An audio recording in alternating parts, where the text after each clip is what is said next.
A fluorescent light tube flickered on and off up above. It eerily mimicked my unsettled state of mind.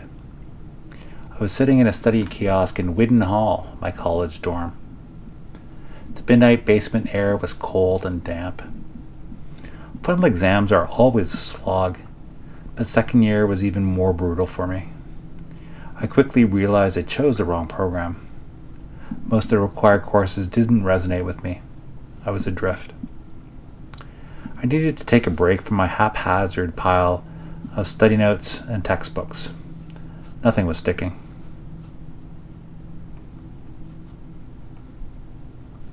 I started thumbing through my university's academic calendar, hoping for some kind of reprieve from the academic mess I now found myself in. I flipped through the pages with increasing speed, desperate for an academic reprieve I knew was never going to be granted. After arriving at the page detailing my program's minimum academic requirements, I gasped. My stomach quickly dropped. It was official.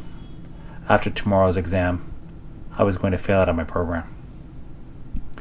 After coming to terms with this horrible news, trudging to the exam hall the next morning felt like I was walking to my own proverbial execution.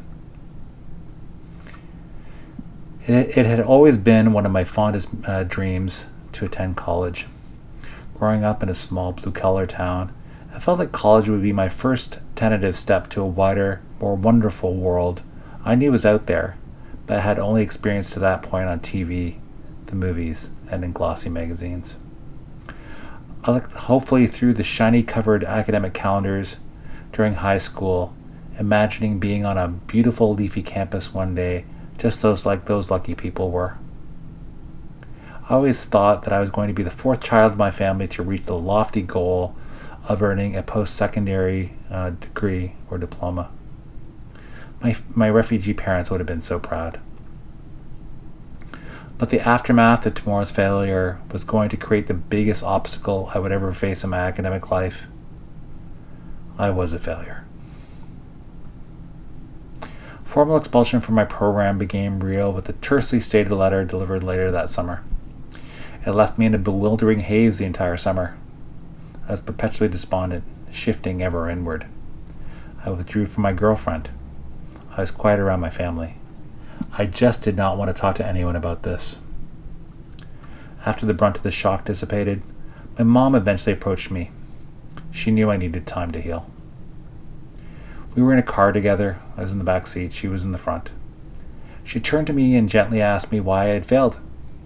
It wasn't an interrogation, just a simple inquiry to get me to talk. She wondered if college was just too hard for her baby boy, the child who had always worked so diligently. My pent-up hurt flowed out. I began to cry uncontrollably. I just didn't have the heart to explain what really happened. The reason was laughable. At that young stage of my life, meeting new people and having a good time were my primary goals. Studying just wasn't a priority for a 19-year-old boy trying to fit in. I let my mom down. I let my deceased dad down. And maybe most importantly, I let myself down. I was consumed by an overwhelming sense of shame and embarrassment.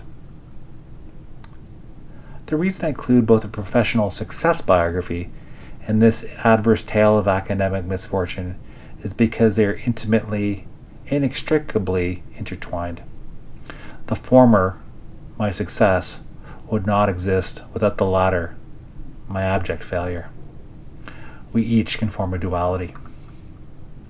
I am both the same scared provincial boy who was completely unsure how he was going to move on from catastrophic academic failure, as well as the slightly less timid adult who has earned a handful of graduate degrees in institutions from around the world.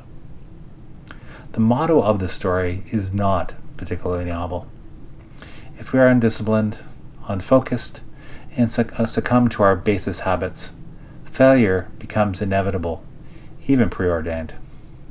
However, if we acknowledge our weaknesses, come to terms with them, and work to the best of our abilities, we can achieve our wildest dreams.